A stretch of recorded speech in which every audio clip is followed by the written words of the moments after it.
अखिलेश जी ने कहा है, वहां से शुरू करते हैं प्रदीप जी।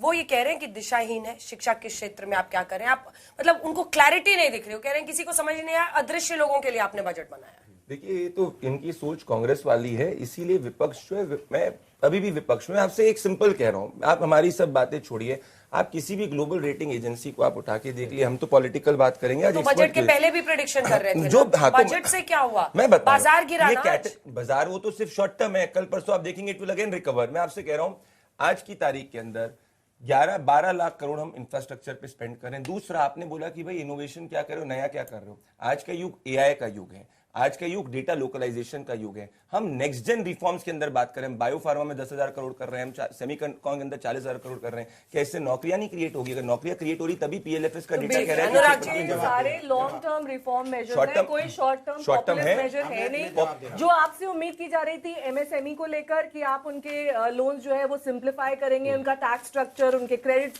उसको और सिंप्लीफाई करके ऐसे करेंगे ताकि एमएसएमईज को बूस्ट मिले, वहीं से रोजगार का सृजन होता है। दूसरी जो चीज आप बार बार कैपिटल एक्सपेंडिचर पे फोकस कर रहे हैं, अगर एक्सपेंडिचर इतना है तो इनकम के लिहाज से कहां पर आप कहां पर आप इंक्रीज कर रहे हैं ताकि आपका फिजिकल डेफिसिट 4.4% रह सके। तो ये जो बैलेंस लाना था, जो बार बार बात कही जा रही थी कि 4.4% ऑफ जीडीपी रहने वाला है फिजिकल डेफिसिट, ये कहां होगा और कैसे होगा? आज इनडायरेक्ट टैक्स रेवेन्यू हमारा सबसे ज्यादा है, आज डायरेक्ट टैक्स रेवेन्यू हमारा सबसे ज्यादा है। आज रेवेन्यू रिसीप्ट्स आप उठा के देख लीजिए, बढ़ती जा रही हैं क्योंकि आज ट्रांसपेरेंट टैक्स सिस्टम है। मैं एक और छोटा एग्जांपल देता हूं। आज बैंक्स का एनपीए कितना है? आज बैंक्स का एनपीए पहली बार हिंदुस्तान के इतिहास में 2% से कम है। मतलब क्या है कि बैंक्स के पास ज्यादा पैसा लेंड करने के लिए, इसीलिए आज आप डेटा उठा के देखिए, आज हाउस होल्ड्स की रूरल सेक्टर में पर कैपिटा इनकम दुगनी हुई है। कहा जा रहा था कि मियां बीवी एक साथ रिटर्न फाइल कर सके, इसको लेकर कोई ऐलान किया जाता है, थोड़ा और सिंप्लीफाई हो जाता, जो वन पेजर आ सकता था। अप्रैल 2026 साथ ही जितने सीनियर सिटीजन है, कहा गया कि उनके लिए थोड़ा टैक्स में और ज्यादा रिबेट मिल सकती है। न्यू इनकम टैक्स एक्ट जो है वो 1 अप्रैल से लागू होगा। अनुराग भदौड़िया जी, बारी बारी से अनुराग भदौड़िया, एक सेकंड। एमएसएमई के लिए उन्होंने 10,000 करोड़ का एक ग्रोथ फंड बनाया है और 2,000 करोड़ का टॉपअप है सेल्फ रिलायंट फंड करने के लिए। तो अब ये कदम सही नहीं लग रहा है आपको? मुझे तो लगता है कि भारतीय जनता पार्टी को जनता की कोई चिंता नहीं है। उनके पास ये जो फंड देते हैं वो बिल्कुल सही, अच्छा लग रहा है पेपर में पढ़ने में। इसके पहले भी उन्होंने दिया था, शायद आपको याद होगा, सोलर पैनल बनाने के लिए बोला था कि हम सब्सिडी देंगे, सोलर पैनल को हम प्रमोट करेंगे, लेकिन भूल गए कि सिल्वर उसमें 7% लगता है। सिल्वर की कॉस्ट कितनी है? तो आप जब सिल्वर की कॉस्ट ज़्यादा होगी तो आप सोलर एनर्जी को कैसे गाँव तक लेके जाएंगे? या तो आप उसमें कॉपर की व्यवस्था करते, तो कॉपर के लिए आपने क्या कोई बजट में ऐसा किया कि कॉपर के लिए आप क्या सब्सिडी देंगे? इसीलिए बढ़ रहे हैं क्योंकि इंडस्ट्रियल यूज उसका बढ़ रहा है। हाँ, तो बढ़ रहा है, लेकिन तो महंगा इसी वजह से बढ़ रहा है क्योंकि आप उसको कितना हो गया सिल्वर में, वही तो सिल्वर आज महंगा कितना है? क्या सिल्वर से अगर सिल्वर को रिप्लेस करने के लिए आपने क्या सोचा? फ्राइडे को गिरा है। नहीं, वो कितना भी गिरेगा, लेकिन वो जितना बढ़ा है उससे अगर आधा भी गिर जाएगा तो भी कुछ फर्क नहीं पड़ने वाला। रेक्टिफाई हो जाएगा, उसके लिए बहुत सारे कंडीशंस रिस्पांसिबल है, जियोपॉलिटिकल और इंटरनेशनल फैक्टर्स हैं, तमाम चीजें वो सरकार के ऊपर डायरेक्टली निर्भर नहीं। हाँ बिल्कुल। दूसरी बात, आपने किसानों के लिए क्या किया? किसान अगर लोन लेना चाहता है तो किसान को लोन कैसे मिलेगा? किसान का लोन रीपे कैसे होगा? उसके लिए उसकी इनकम कैसे बढ़ेगी? इसके लिए आपने क्या सोचा? जो रूरल इलाके में बच्चे पढ़ना चाहते हैं, जो अच्छा पढ़ना चाहते हैं, कोचिंग की व्यवस्था उनके लिए आपने कभी सोचा कि उनकी कोचिंग की व्यवस्था हो जाए?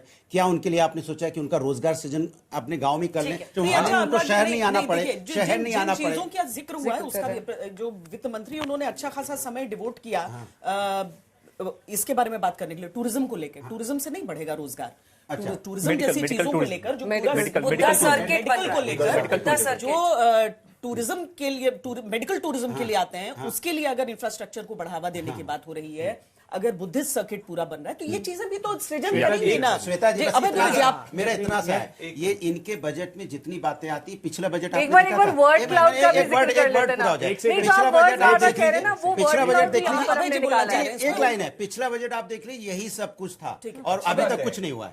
कैसे नहीं हुआ? रेयर अर्थ कॉरिडोर जिसमें 3 राज्य, एक सेकंड, रेयर अर्थ कॉरिडोर जो कि बहुत बड़ा चैलेंज है इंडिया के लिए चाइना को देखते हुए।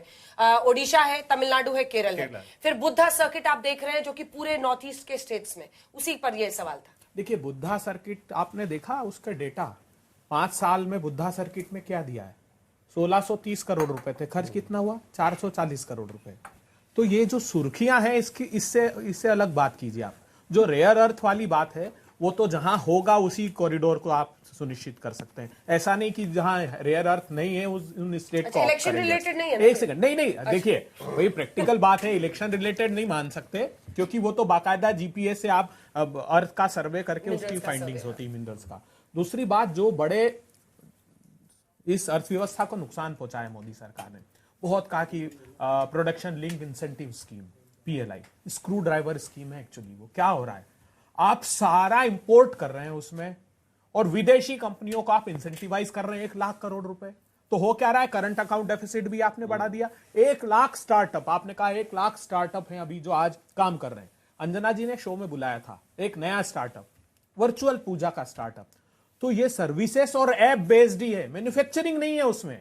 आप जब तक मैन्युफैक्चरिंग की तरफ जो एक सेकंड, जो उसमें अगरबत्तियां और अन्य पूजा की सामग्री बेची जा रही है वो उसमें मैन्युफैक्चरिंग नहीं है अंजना जी, वो भी वर्चुअल हो जाता है। वो बाकायदा स्टडी है, 4 to 6% है जो मैन्युफैक्चरिंग का कंपोनेंट। सुनिए ना, हम ये कह रहे हैं कि फोकस्ड होकर इस हिंदुस्तान की बैकबोन को रिवाइव करना चाहिए था प्रधानमंत्री जी को, जो अनऑर्गेनाइज सेक्टर में है, जिसका 45% एक्सपोर्ट में कंट्रीब्यूशन है, मैन्युफैक्चरिंग आउटपुट 40%। जी राम जी, जिसका वो जिक्र भी कर चुके हैं मनरेगा और हो गया, सबकी वो तो नजर भी जीत थी गया। कि मनरेगा पर आपका बजट एलोकेशन बढ़ेगा।